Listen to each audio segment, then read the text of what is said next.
now when I look back, I really, really do appreciate the fact that my parents persuaded me to go through a career pathway that will give me license and a bit of security.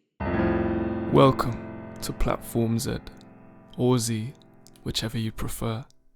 Join me, Noah Lennon, as I speak with my generation about a range of topics and themes in the present day. Hey everybody, thank you for tuning in to the third episode of Platform Z Season 2. Today I'm joined by an excelling Master of Pharmacy student at the University of Manchester, entering her fourth and final year. She's originally from Seoul, South Korea, where she was born and raised in a neighborhood called Daechi-dong, which is in the Gangnam district. Through her experiences with pharmacy and the healthcare system in both South Korea and the UK, she's unlocked a love for dance and movement and is a real dancing talent, might I add. She's an energetic, friendly, and consistently committed soul. Ladies and gentlemen, please welcome my dear friend, River Jung. Thank you for having me here. Really honored. Okay, so as you may have seen from the title, today we'll be discussing education systems. To begin, River, would you like to explain to the listeners why you've chosen to speak about this topic? Right. So I chose to speak about education systems specifically because I think that is what influenced throughout my whole life and colored my childhood so significantly a lot and formed my personality in a way that is kind of like a societal problem plus situation that I was in for so long, just influenced me so much. So yeah, talking about it is a thing that I should kind of do in a way. We spoke about this before the podcast a little bit, but you speak about how the district that you came from, the neighborhood that you came from, in the Gangnam district, Daechi-dong. I hope I'm saying that correctly. That is correct. That is correct. That neighborhood specifically is very much like an epicenter of the private education in Seoul in South Korea. Is that correct? Very correct. Yeah. So a lot of people from different cities or different districts and different part of Korea come to this city because they wanted their child to be educated like a lot. So they moved to here for an education. It's called like a really central education hub in Korea, in Seoul, and loads of different facilities and academies and schools are really specialized for high intensity education. This is a self-promotional break. Hello, we're back with the self-promotional breaks. Guys, I do not enjoy doing this. I'm sorry, I have to plug myself, okay? I put out a new music video for one of my songs, Kids with Dreams, on Friday on my YouTube channel. The song is from September of last year. It's from my project Reality Check Rework Edition. And yeah, we made this video in half an hour. It's got a couple of my friends in it. We were having a lot of fun making it. And it was a very spontaneous idea. So check it out. Listen to the song if you haven't already. And enjoy. Okay, bye. And you use the term high intensity education. What was that like for you growing up? So let's say day of my life when I'm like in my first year of high school, let's say, that would be me waking up like 7, 8 normally in the morning. And I go to school 8:30 and then school until 3, 4 p.m. like a normal child. After school, this is what's kind of special about it, that like 4 p.m. we finish school, right?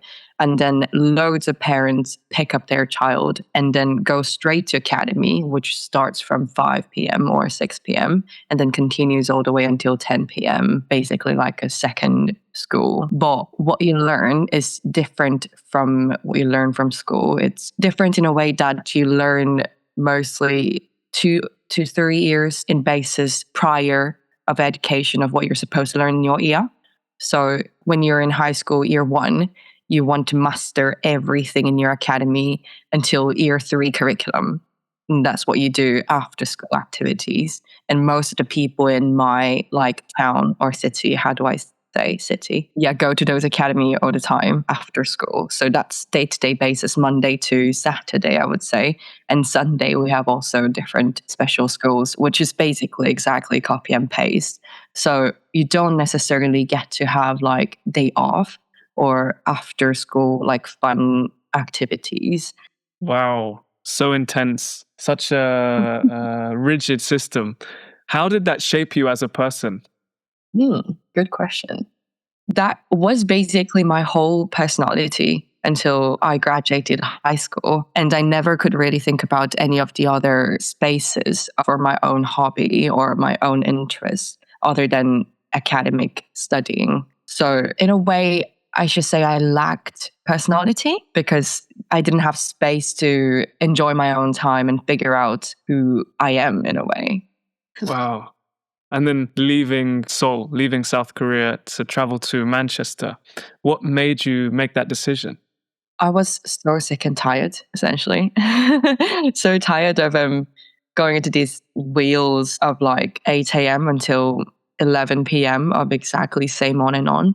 And I didn't really see destination I'm going. I didn't fancy the goal that I'm gonna reach. Like, oh, if I repeat this life and if I repeat this in my all throughout my high school and after, like I go to really nice uni, sure, that's nice, but what am I gonna be afterwards? I just don't think I enjoyed myself. I didn't feel like I had my own personality in that space. And also, long term wise, specifically, like, oh, is my child going to grow up in here? My daughter or son will do exactly the same thing that I did, and I get a bit traumatized.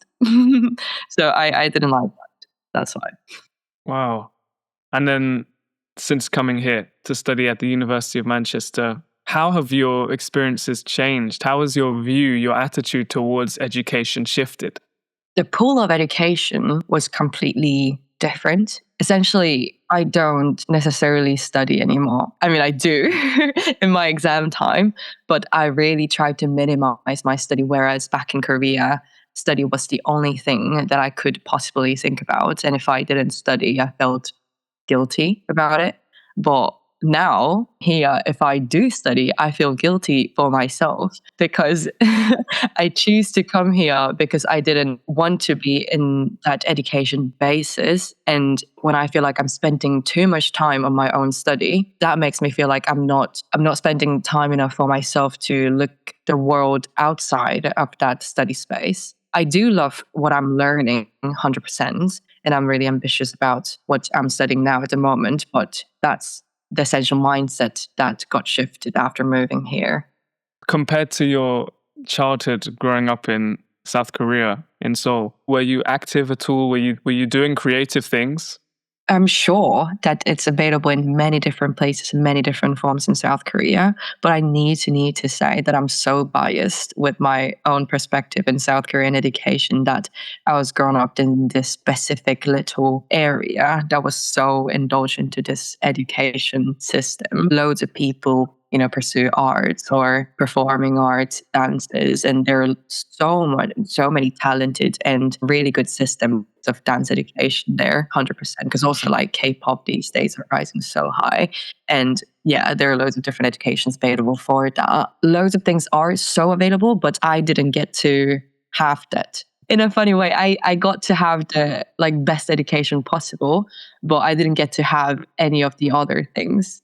So you're a Master of Pharmacy student. Growing up, was that something that you always enjoyed? Was it pushed by your parents, by your family? I would say it's really both. Concept of having jobs that's got license is really popular in Korea, which I guess is really connected to the fact that Korea generally was not a rich country or was not really developed enough before. Obviously, we had a Korean War not really long ago, and we were very poor, and a lot of people were suffering from after the war trauma and economy, etc. Therefore, a lot of people wanted to secure their job in insecure places. Jobs like doctor, lawyer, pharmacist, a lot of healthcare providers, and a lot of like tax accountant, etc. All those jobs have their own license. Those kind of jobs are so popular, and therefore that's the reason why I wanted to study healthcare as well. Now, when I look back, I really, really do appreciate the fact that my parents persuaded me to go through a career pathway that will give me license and a bit of security, because that does affect my mental health a lot. Plus, in a way that now I'm an international student, now I'm here in this completely new country without anyone that I knew before. And job security is what I really need. So I do love healthcare science, and I do absolutely enjoy every single second I spend in pharmacy in a way that I feel like I can help patients, and I can feel that I'm helping their life. I do think my choice comes from in both ways of my childhood parents keep saying to me and me, myself, I'm pursuing. Mm. And the UK healthcare system compared to the South Korean healthcare system, what are the differences there? It has quite significant amount of differences. So first thing first is UK has a GP system. So patients cannot choose which hospital or which specialist they can see, but you need to have your own GP to assign you to these like different specialists that you can see. Whereas in Korea, you research your own. You just like search up on internet or ask other people that you know that like, oh, what doctor was best for your dermatology clinic, or what doctor was best for like fractured knee, etc. You just have those information by your own self, and then you choose your own specialist care clinic. And I do like that system in that specific aspect because it's much faster. And a lot of times in GP system, you need to wait at least a week or two to see, and then you need to get elevated to the next level of the specialist, which will take a month or two. There are a lot of wait time, and oftentimes disease prognosis gets much worse within those wait times. So that's the one aspect that I do prefer in Korea. But in general, healthcare system, like finance wise, NHS obviously have everything in UK. They own all the hospitals, all the like clinics, all the GPs, etc. Whereas Korea is you need to pay health insurance. We do have a lot of governmental coverage, but we don't have NHS. It's mostly private, but what patients pay by their own is covered by government. Yeah, yeah. Make sense? Wow. Yeah, very, very interesting. To move back towards your own specialism, you talk about dance a lot, and I know you love stretching as well, and this idea of being active and movement. I'm just thinking, in your work, do you think your relationship with movement and being active with your body is going to develop over the years? Do you see yourself doing anything to do with maybe dance therapy or movement therapy with patients potentially? I would love to do that. In fact, you just inspired me. Maybe I should do that. In a way, I feel like once I mix up my hobby and my job, the moment will come that I would not even enjoy this hobby anymore. So I kind of want to sometimes really differentiate strictly of this is my hobby, that I am definitely not going to earn any money from it. Whereas when it comes to job, I want to be professional. I want to be an expert, and I want to be, yeah, I want to be a person that people can rely on me. That's a lot of difference in responsibility, I feel like. And once I start getting more responsibilities for my hobby, I'm just I'm in a stage that I'm still afraid that, yeah, I would be not enjoying it anymore. But who knows? I think I might do though. Like, I really don't know. I should really think about it. Mm. I think that's really healthy to keep the hobby and the work separate in a way as well. Okay, Riva, I want to move on to one last question for you. So, of course, you haven't studied here your whole life. You've only come here for higher education, for university. So, I'm wondering, since most of our listeners are young and from the UK and potentially in university at the moment, what's the one thing you would change about the UK university system? What's the one thing you would like to see changed? I think it's a bit more specific to my course. Maybe a letter to my classmates. um, Lecturers or workshop leaders, they keep asking us questions, and none of us actually talk, which I'm just really surprised about. It's kind of small detail, but a bit more participation from learners need to be encouraged, which is already encouraged so much compared to the South Korean system. But I think there needs to be more, even more. That Mm. like the fact that students don't answer, like none of them answer for like good 1 minute when lecturers ask question. I just don't think that's a simple, easy problem. I think it's so much more than what it actually is kind of indulge like. I think that's a great answer. I agree as well. I agree. I think sometimes in my lectures or seminars as well, people hold back too much, maybe. Mhm. We'll move on to the Platform Z quickfire questions if you're ready. Are you ready? I am ready. I am ready. Let's go. What was the most recent thing that inspired you? So, about a month ago, I was in this park, right, in Menma Uni. There's like, I don't know if you know, there's like this green space, like just Yeah, Oxford Road. yeah, literally just Yeah. right on the main road.